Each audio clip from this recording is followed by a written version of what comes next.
मनुष्य की एक महत्वपूर्ण विशेषता सभी प्राणियों की अपेक्षा इसके मस्तिष्क का सर्वाधिक विकसित होना है। इसी के बल पर इसने न केवल पूरी दुनिया पर अपना अधिकार स्थापित कर लिया है, बल्कि निरंतर प्रगति के पथ पर भी अग्रसर है। यदि व्यक्ति का मस्तिष्क स्वस्थ न रहे तो इसका प्रतिकूल प्रभाव उसके जीवन पर पड़ता है। किसी भी व्यक्ति का मस्तिष्क तभी स्वस्थ रह सकता है जब उसका शरीर भी तंदुरुस्त रहे। इसीलिए कहा गया है कि स्वस्थ शरीर में ही स्वस्थ मस्तिष्क का निवास होता है।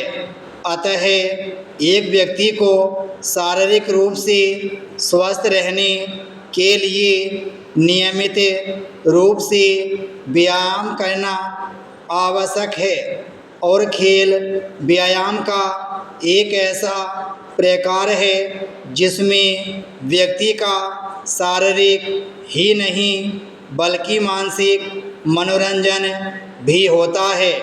इस तरह मस्तिष्क के शरीर से और शरीर के खेल से पारस्परिक संबंधों को देखते हुए यह स्पष्ट हो जाता है कि खेल कूद व्यक्ति के बहुमुखी विकास के लिए आवश्यक है। एक कहावत है, अब पछताए होत क्या जब चिड़िया चुग गई खेत। किसी भी विद्यालय की सफलता उसके शिक्षकों के व्यवहार पर निर्भर करती है। इसलिए शिक्षकों को अपनी भूमिका एवं कार्यों के प्रति अपने उत्तरदायित्व को भली भांति समझना पड़ता है। यद्यपि शिक्षक का मुख्य कार्य अध्यापन करना होता है, किंतु अध्यापन के उद्देश्यों की पूर्ति तब ही हो सकती है जब वह इसके अतिरिक्त विद्यालय की अनुशासन व्यवस्था में सहयोग करे, शिष्टाचार का पालन करे, अपने सहकर्मियों के साथ सकारात्मक व्यवहार करे एवं पाठ्यक्रम सहगामी क्रियाकलापों में अपने साथी शिक्षकों एवं शिक्षार्थियों का सहयोग करे।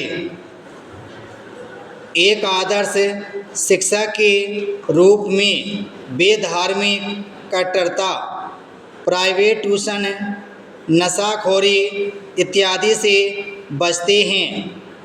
वे सही समय पर विद्यालय आते हैं। शिक्षण को प्रभावी बनाने के लिए शिक्षण सहायक सामग्रियों का भरपूर प्रयोग करते हैं। छात्रों को हमेशा प्रोत्साहित करते हैं तथा अपने साथियों से भी मित्रतापूर्ण संबंध रखते हैं। उनकी विशेषता यह है कि वे हमेशा आशावादी दृष्टिकोण रखते हैं। वे छात्रों को अच्छे कार्य के लिए हमेशा प्रेरित करते रहते हैं। उन्हें पता है कि छात्रों पर नियंत्रण कैसे रखा जाए। उन्हें मनोविज्ञान का अच्छा ज्ञान है। इस ज्ञान का प्रयोग वे शिक्षण कार्य एवं छात्रों को निर्देशन तथा परामर्श देने में करते हैं।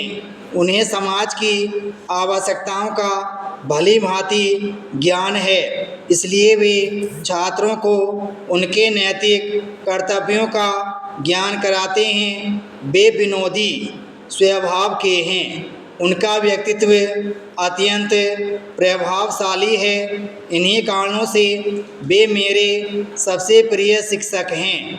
उनकी व्याख्या इतनी सरल होती है कि सामान्य छात्रों को भी जटिल काव्य का अर्थ समझने में कोई कठिनाई नहीं होती। विराम स्टॉप।